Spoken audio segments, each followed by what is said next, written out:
Jerry Sharp picking up the pace at the number 18. As the green flag flies in the start finish line. And over on the outside, O'Connor is trying to battle with that second group. O'Connor trying to get a run off turn 2, but Sharp is rushing out below. Mike Monroe off on the outside, and Dave Weltmeyer staying 2-by-2 formation as they come into turn 4. And to reach the straightaway once again is Sharp.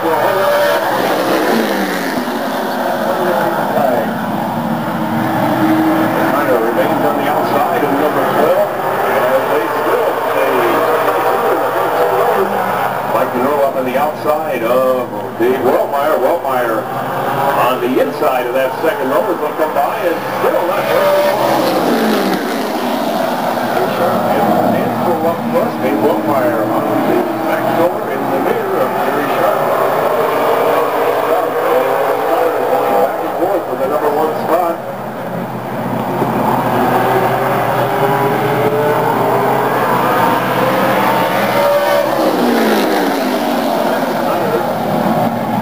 At the line that time by, but Sharp right there on the low groove. They can see it.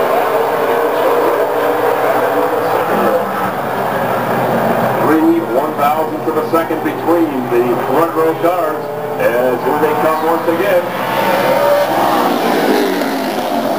Out in front, Jerry Sharp that time taking command as O'Connor seems to be fading a little bit. O'Connor might have really been able to move those tires as O'Connor now starting to slip back a bit.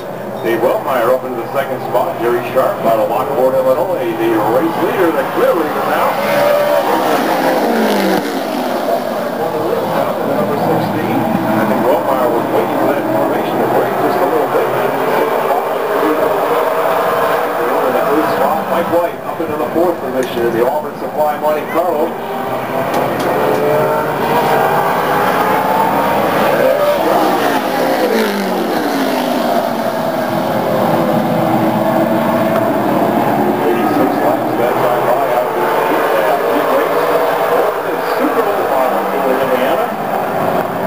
Sharp out of Lockport, Illinois, holds the field as he comes by. Sharp will take a right. Weltmeyer, the 16th flag, and goes down on his young speedster out front. Sharp. Jerry Sharp, Mike Monroe coming up on the outside now as Monroe makes a last-ditch effort. And here comes the checkered flag, and they come race man Sharp.